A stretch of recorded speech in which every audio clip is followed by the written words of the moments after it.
gentlemen, boys and girls of all ages. Hey everybody, this is Bo. We want to say thank you for making Z Sports Lounge your pick, as well as the host of affiliates that send it out to 1.5 million and the military bases stationed all over this great planet of ours.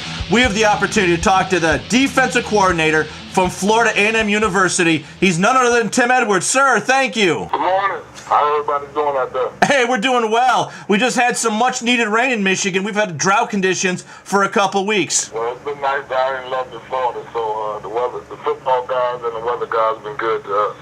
Absolutely. This season, we've seen a lot of high temperatures, but a lot of nice medium temperatures. Yeah, it's been good, though. You know, Florida has its advantages, and weather usually is one of them. Coach, you all have you guys have got some honorable mention on the top 25. You've got a lot of people talking about your program. They're looking at your schedule. You have a good shot to do something special this season. But, you know, to back up a little bit, but who are those guys that are sort of transferring your message to the line on the... Well, for our players, you know, you always get excited when those guys have an opportunity to do something. We got great senior leadership.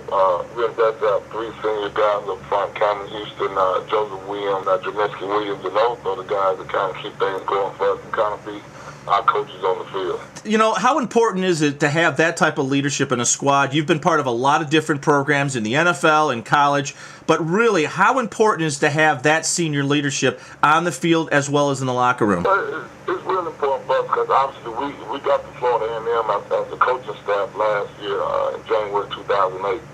So first of all, you try to get a philosophy installed in the kids, and then try to work a system and a package from there. And you get a group of guys that's seniors last year, those guys were juniors. And obviously we had 22 juniors from last year coming back to be seniors this year. So those guys have a lot at stake. A lot of times you get guys that young, they don't want to buy in. You get a group of guys that have 2 years left, so to them was a blessing. At least that's what they tell us. It was a blessing for them to have an opportunity, because then the kids have championship rings. It was 3-8 before we got here.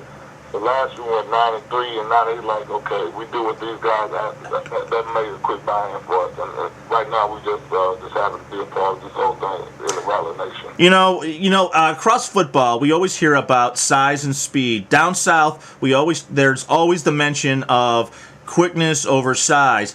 Up here in Michigan, we always hear about in the Big Ten, you know, they're starting to bring some more speed in. We're seeing the results at Michigan. But on the reality side, what does it really mean to be fast? On the defensive side, we see monsters, literally 6'6", 350-pound guys that could run down a car. But to equate that to football, what exactly does that mean for us up here in the north? Well, our biggest thing when you look at speed is, obviously, dealing with Earl Holmes, we co-coordinate the defense.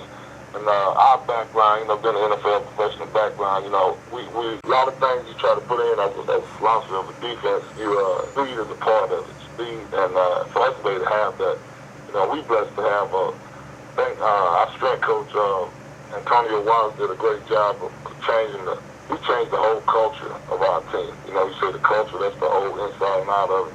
And I think we had when we tested this summer or in August when training camp started. We had maybe over 20 guys, around a 4 or 5 or better. And so, you put that on the whole team. Obviously, some of them play offense, some of them are course special team guys, and a lot of them are defensive guys. It's just a group of guys, take away the long runs. Maybe if you're a slower team, that long run could be a touchdown. You're a fast team, it may just be a 6 or 7 yard game instead of a 20-yard game off. Then on offense, special teams, it helps the same because we have a kid, Leroy Band, who's had, coming into last week's game, had 4 touchdowns on punt returns. And Desmond Howard came and interviewed him last week on ESPN Game Day. So, that to me, that's on the speed. Obviously, the bigger, faster, stronger kid usually going to come out victorious. Yeah, and another thing that we talk about here is what's involved. Most college programs have good to great athletes on them. The superstars rise from there and go on to the NFL.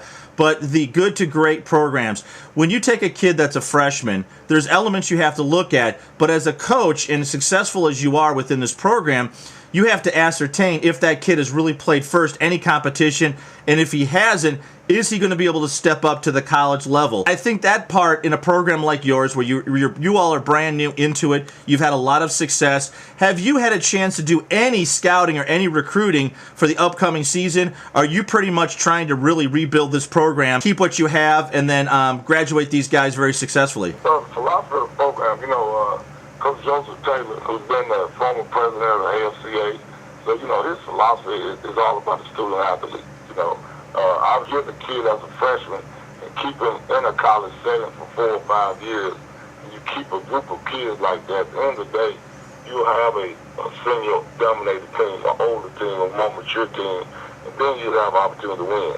You keep adding on, getting freshmen and losing kids, they're not becoming juniors or seniors.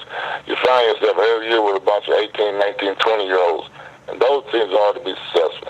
I think at any league, any level, the older, mature team usually win. Because, you're playing with a group of 23-year-olds, 22-year-olds compared to a group of 19. That's 2 or 3 years, and I think that's helped. So, and obviously, recruiting in Florida, being at the FCS level where I'm at now, you have an opportunity to be a DC recruiting coordinator and a D-line coach. So, wear a lot of hats, but it gives you an opportunity to do a lot of things, have your stamp on the kids and the team.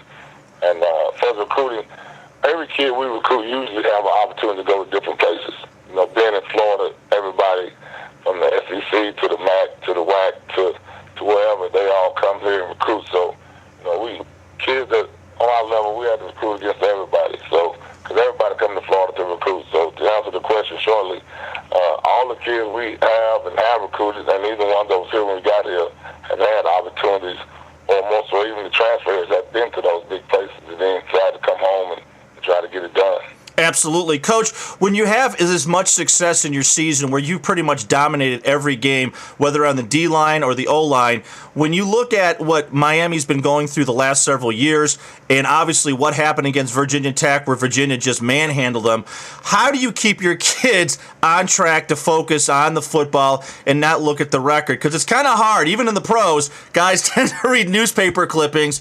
But in your position, how do you maintain to really the focus on playing football? Well, kids on our team, probably everybody except for the few kids we have out of state, probably have played with or against those guys at Miami, being an in-state rival with in-state game.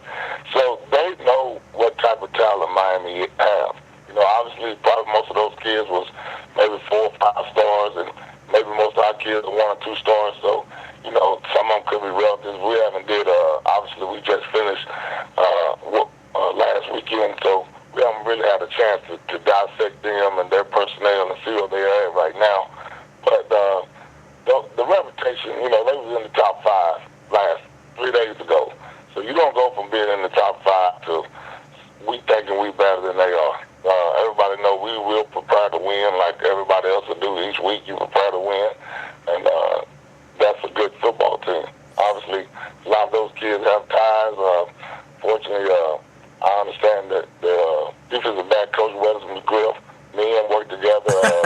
The linebackers coach, Yep. Earl Holmes, they played in the NFL together. So, pretty much everybody on our team probably knows somebody on their team, probably from the players' perspective and the coach's perspective. Absolutely. Coach, we want to say thanks for showing up, being so tough. We're going to ask if we can give you another call in about a couple of weeks to check on the status and some more growth for you. Would that be okay? Hey, that'd be great. Appreciate your time. And to the whole Rally Nation, we're still trying to get it done here.